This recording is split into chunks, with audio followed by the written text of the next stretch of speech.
लक्ष्मी निवास मालुकीच्या आजच्या भागामध्ये आपल्याला जबरदस्त असा ट्विस्ट बघायला मिळत आहे।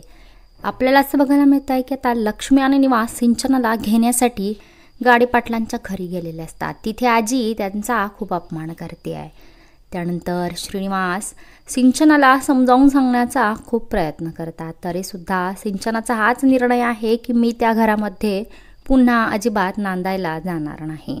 मला अजिबात हरीश सोबत संसार करायचा नाहीये।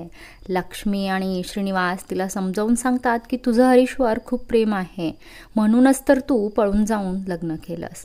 मग आता तुझं प्रेम कमी झालेलं आहे का? तर सिंचना अजून एकदा विचार कर।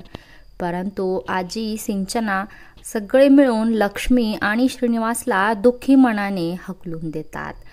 हे पाहून सिद्धूला प्रचंड वाईट वाटत असतं।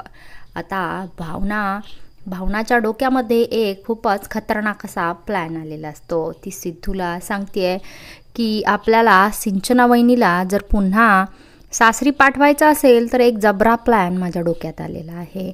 आणि मग भावना सिद्धूला तो खतरनाक प्लॅन सांगते। हे ऐकून सिद्धूला विश्वास वाटतो की या प्लॅनमुळे आपली सिंचनाताई नक्कीच नांदायला जाईल। तो लगेचच हरीशला फोन करतो। हरीशला सिद्धूचा कॉल आलेला पाहून हरीशला प्रचंड टेन्शन येतं। हरीश फोन उचलतो त्यावेळेस सिद्धू म्हणतो की तू आत्ता कुठे आहे? जिथे आहे तिथून आमच्या घरी आत्ताच्या आत्ता लवकर निघून ये, कारण की तुला जर सिंचना पुन्हा तुझ्या घरी यायला हवे असेल तर तुला मी जे सांगतोय आणि जसं सांगतोय तसंच करावं लागेल।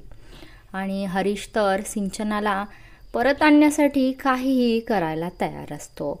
आता सिद्धू आणि भावनाच्या या जबरदस्त प्लॅनमुळे सिंचना 100% सासरी जाणार हे मात्र निश्चित आहे।